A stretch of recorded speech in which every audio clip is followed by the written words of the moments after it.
Today, 4 ways to improve your logo designs right now.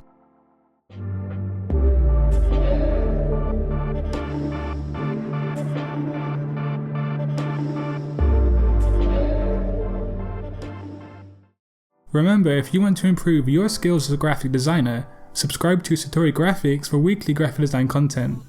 Tune in and listen to all of the 4 tips that I have for you today and see if you can improve your logo designs right now.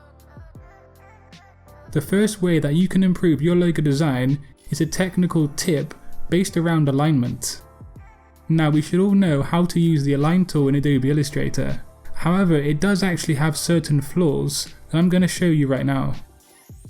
I'm going to purposely bring my logo type out of line with my logo mark to demonstrate my point. Often, to align things in Illustrator, we simply select them all and then use the align function. Pretty simple stuff, right? Well, the problem is that Illustrator would align the text to the logo design, but it doesn't use the text itself. Rather, it uses the text box that surrounds it. There is a slight gap between the text and the text box.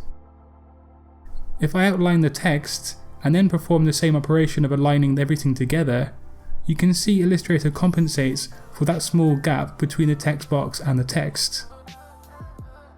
Now, this might seem insignificant, but on certain logo designs and with certain fonts, it can cause a big issue with alignment on your logo designs. So instead of using the align function, it is actually best to use rulers and guides in Illustrator for more precision on your logos. If you press Command or Ctrl R on your keyboard, this will bring up the rulers to which you can then make some guides for your logos. As I proceed to set up my logo according to the guides, you're going to notice how the text box and the text itself are not actually the same size. And this is where issues can arise when aligning your logo. So yeah, the best bet is to manually go in and align everything yourself with guides. We don't want to outline the text because we might want to edit it at a later stage. So the first of 4 tips today is to pay very close attention to aligning your logo designs, because you want to keep everything precise and on point to guarantee a professional and decent logo design.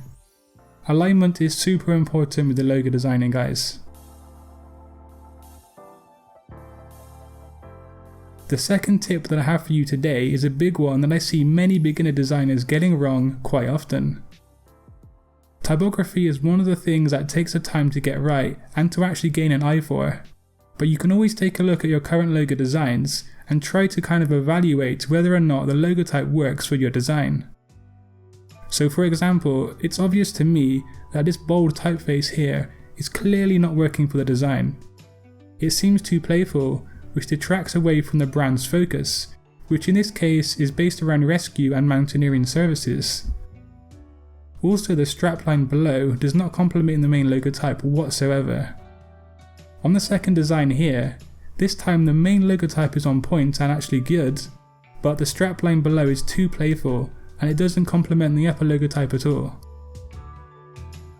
Finally, on the third design, I feel the font pairing works well and the styles fit the brand's subject matter. Your font choices are super crucial, and I cannot emphasize enough just how important it is. If you take a look at this example here, I don't feel that there is a clear harmony between the logo type and the strapline. And again here, I don't think the logo type and strapline complement each other as a pair, and font pairing is essential to a quality logo design.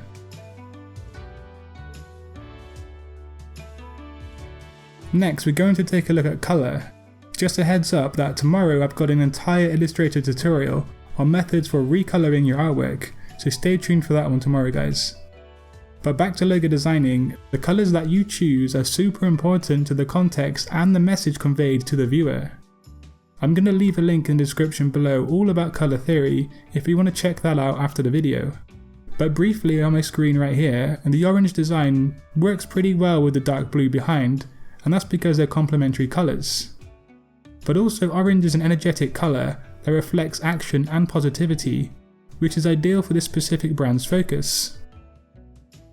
The red colour doesn't go well with the blue background, but more importantly is that red has connotations of danger and alarm, which isn't very good for this brand connection, which revolves around safety and maintenance. Also, the green doesn't have a really good connection to the brand either, which renders the orange the best choice for this brand design outcome. So yeah, study up on colour theory, and it's always good to be aware of the colours that you choose for your logo. So go back and reevaluate the colours that you use on your designs and see if they need revising. Also, too much colour on one design is confusing and unprofessional in most cases.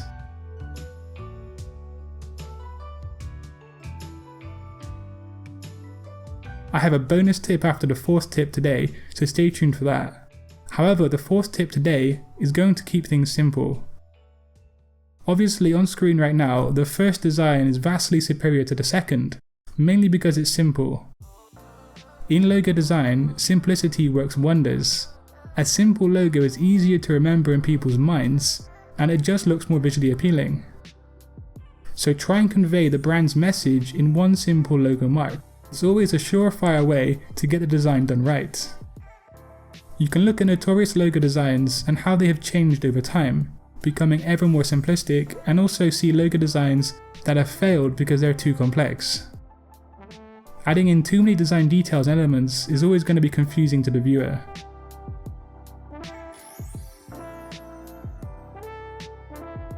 So today's bonus tip is very important, and that is to remember the brand's message. On screen right now is a logo redesign that was done for a university, which was a famous fail. Why? Well, because of something called inherent logic. This means that when someone, mainly those from the target audience, look at a piece of design, they should immediately know at least what the brand is, what they represent, and some other aspects that is core to the brand. People have stated that this logo looks like a toilet bowl, and quite rightly so. And lastly, unless you're a die-hard basketball fan, you probably won't realise that this is in fact a logo design for a basketball team, the LA Clippers. The logo needs to be relevant to the brand, so always remember that. Always revert back to what the logo is being designed for, and does it actually represent the brand. So there is today's logo design tips video by Satori Graphics. If you want to keep learning about logo design and improving your skills as a designer, remember, subscribe to my channel for weekly graphic design content. I have a really good logo design tips video next week on creating really awesome minimal logo designs.